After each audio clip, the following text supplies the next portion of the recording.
Afin que chacun puisse comprendre ce qui se passe au tertre de Montaterre, j'ai fait cette petite vidéo explicative.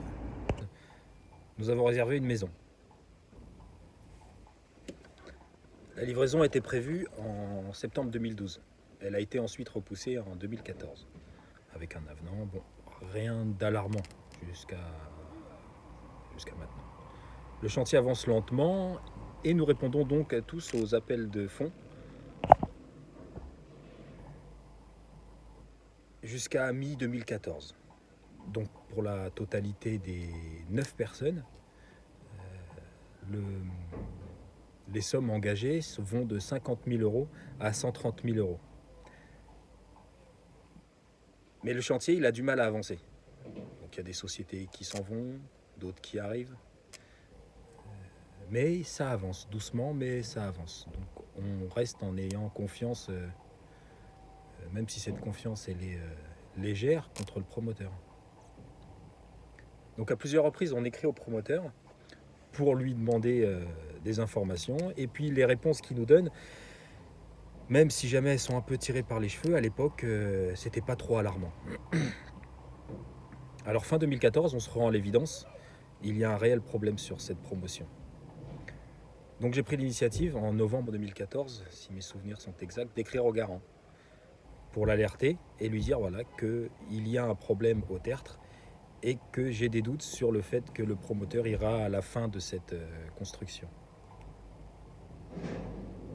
J'avertis également le maire pour lui dire qu'il y a un problème sur sa commune. Les services techniques, à l'époque c'était l'ancien directeur du service technique qui contacte le garant, qui contacte le promoteur pour l'alerter et lui demander des informations.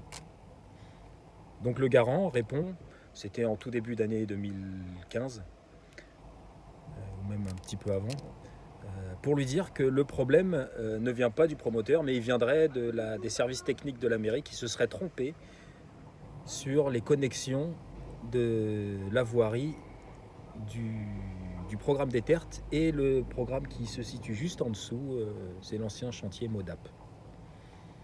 Quelques semaines plus tard, le garant fait un rétro-pédalage et il écrit au maire pour s'excuser que c'était une incompréhension et qu'en fait la mairie n'avait rien à voir dans le retard.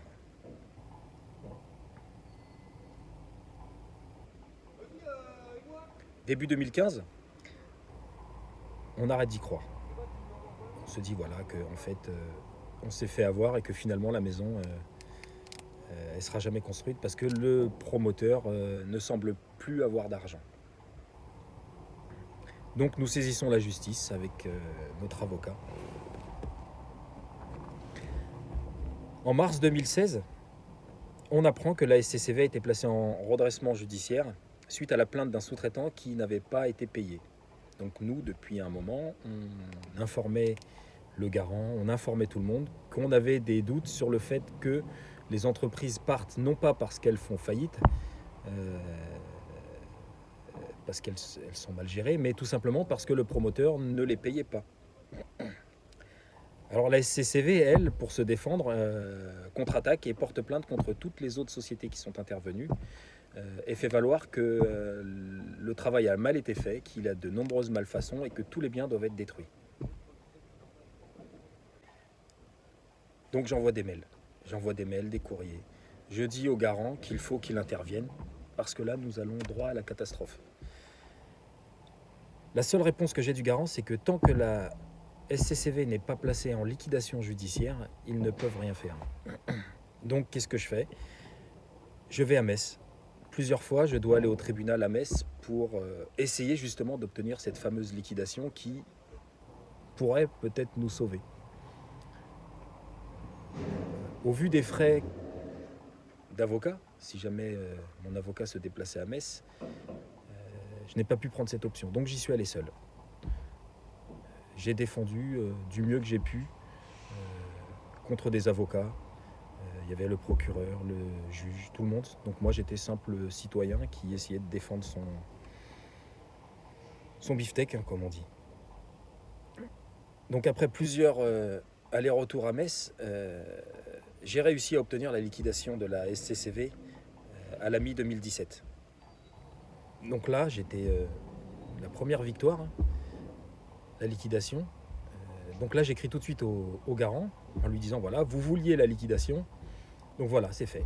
La SCCV est liquidée. Donc maintenant, vous devez intervenir. Et comme on est couvert par une GFA, une garantie financière d'achèvement, normalement, le garant devait financer la finalisation de la construction. Donc il se passe plus d'une année où on envoie des emails. Le garant nous fait croire qu'il va intervenir. Il nous demande des pièces justificatives. Mais en fait, c'était juste pour gagner du temps.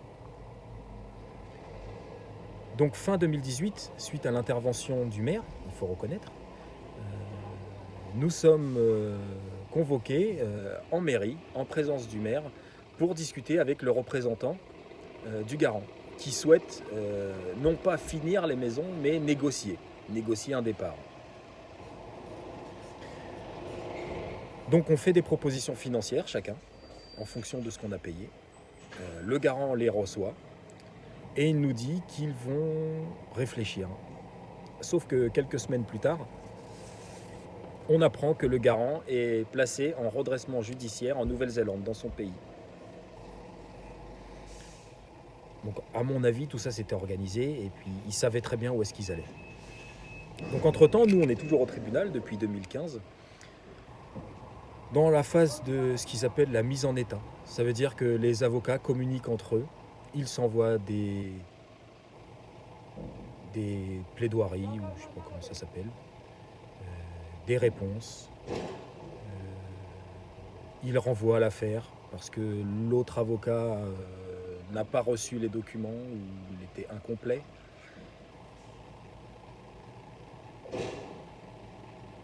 Et depuis, en fait, ça continue. Mise en état sur mise en état, renvoi sur renvoi, et puis il ne se passe rien. Courant 2019, on apprend que le garant n'est plus en redressement judiciaire, mais il a été placé en liquidation judiciaire à Gibraltar. Donc, on apprend que nous n'avons plus d'assureur. Donc un nouveau coup de massue. Donc qu'est-ce qu'on fait? On se dit, bon, on va essayer de voir le fonds de garantie français. Le fonds de garantie, en fait, c'est une institution qui est là pour remplacer les banques ou les assurances qui se rendent défaillantes. Donc on s'est dit, vu que la société d'assurance, elle est en France, on s'est dit qu'on va être couvert par ce fonds de garantie. Mais non. On apprend que les sociétés d'assurance qui sont en libre prestation de services en France ne sont pas couvertes par ce fonds de garantie.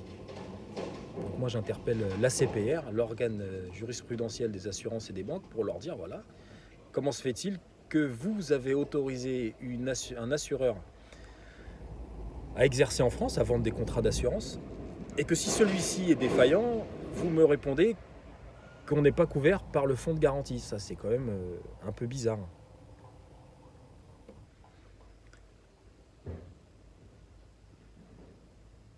Donc là, on est complètement dans l'impasse. Alors pourquoi toute cette lenteur? En fait, pour moi, il n'y a aucune raison rationnelle.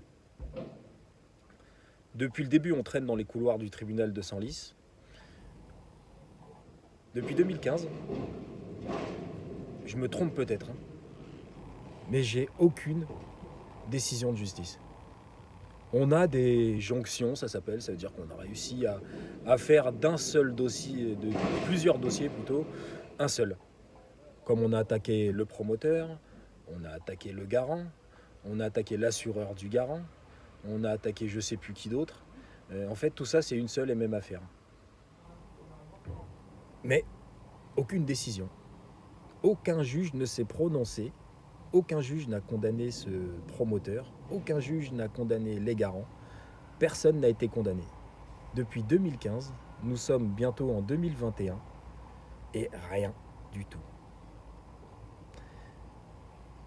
Donc on a eu des petites discussions sur Facebook au sujet notamment des incendies.